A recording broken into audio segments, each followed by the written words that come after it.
దుర్గమ్మకు విజయవాడ పుట్టినిల్లు. నమ్మిన వారికి ఆవిడ కొంగు బంగారంలాగా నిలబడేది.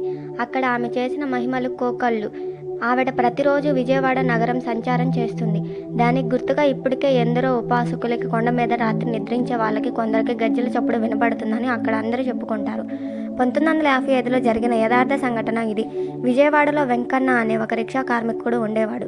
ఆయన అమ్మవారికి భక్తుడు. కాయ కష్టం మీద బ్రతికేవాడు. రిక్షా కార్మికుడు కాబట్టి సినిమా హాల్ దగ్గర ఉండేవాడు.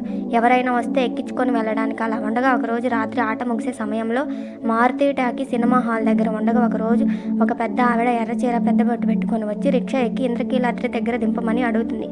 అక్కడ నుండి ఆయన రిక్షాలో వస్తుండగా ఆవిడ మాట్లాడుతూ, బాబు 12 సమయం కదా, మొత్తం చీకటిగా ఉంది, అర్ధరాత్రి దుర్గమ్మ గ్రామంలో సంచారం చేస్తుంది కదా, నీకు భయం ఉండదా అంటే దానికి కార్మికుడు ఇలా సమాధానం చెప్పాడు. మా తల్లి, మా అమ్మ దుర్గమ్మ తల్లి దగ్గర పిల్లలకు భయం ఎందుకు అంటాడు.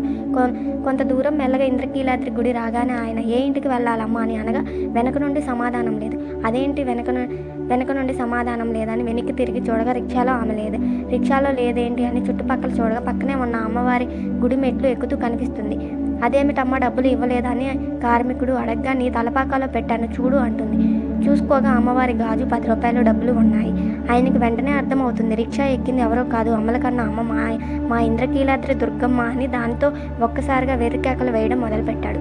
చుట్టుపక్కల ఉన్న వారందరూ వచ్చి ఏమైంది అని అడగ్గా వారికి జరిగిందంతా చెప్పి బ్రాహ్మణ వీధిలో ఉన్న అమ్మవారి ఉపాసాలకు వచ్చిందని, ఆయన అమ్మవారే నా రిక్షా ఎక్కారు అని అందరికీ వివరించారు. ఇలాంటి సంఘటనలు ఎన్నో జరిగాయని, ఈ సంఘటన అప్పటికి ఆంధ్ర కేసరి అనే